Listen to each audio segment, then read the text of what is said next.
We're going to talk about a reform to the Union Congress in our country. We know this is an English class, but we're going to talk about Mexico. The reform is specifically to the Chamber of Congressmen, also known as the Deputies Chamber. What is a congressman? A congressman is a person that is elected by the people to represent them at a legislative assembly or a national chamber in order to create or modify laws to benefit the people of the state. But what does a congressman do? What is the job of a congressman? Well, his job is to discuss and approve laws to benefit the people of the state, ensuring at all times only the benefit of the people of the citizens. How is a congressman elected? Well, it's a very simple process. Every citizen with legal age in Mexico can participate in the election of a congressman. The legal age required is 18 years old. First of all, a credential is needed, a voting ID. A voting ID looks like this. It is known as IFE in Mexico.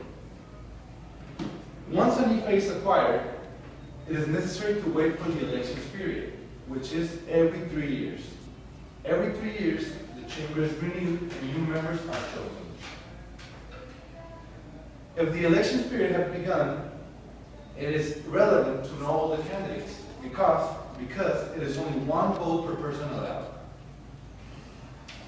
And as a conclusion, a congressman is elected directly by the people. It is logic that if the representative is going to represent them and their needs and problems at a national chamber, they are the ones in charge of choosing them. My classmate Andres is going to talk about a little more about the Deputies Chamber. Okay, the Deputies Chamber is pretty much it's simply called the House of Representatives and is the lower house of the Congress. There's 500 elected every 3 years, and they are located in the Palace of San Lázaro in the city of Mexico.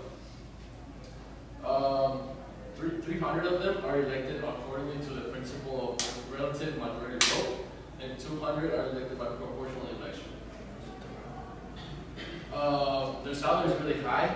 Their monthly supports and benefits becomes to 2,800,000 pesos for every year, so that's a really high amount. And since there has been found that the money invested in them is not really working for a good thing, there's a new reform trying to leave many of them out of the Congress, so they're trying to leave it out of the Congress so that money can be invested in something better stuff. Alright, so previously we talked about what are congressmen, how long is their tenure of power, and who they represent.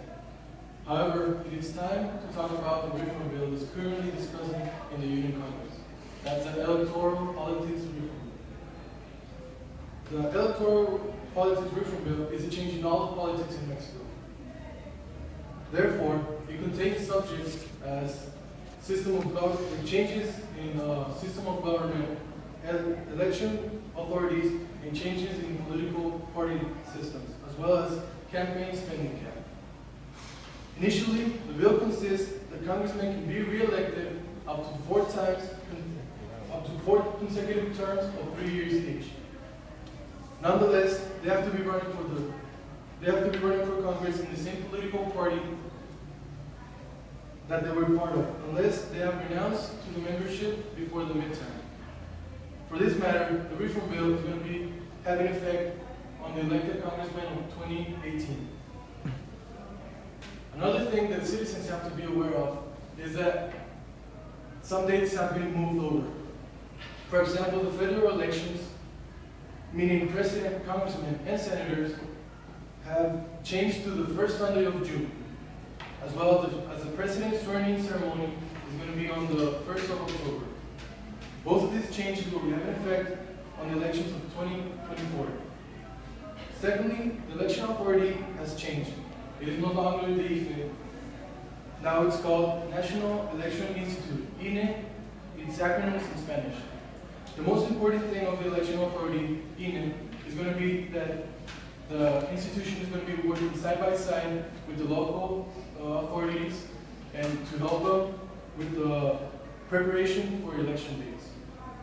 Afterwards, it mentioned the changes in the political party systems. Before, political parties have to have 2% of the votes of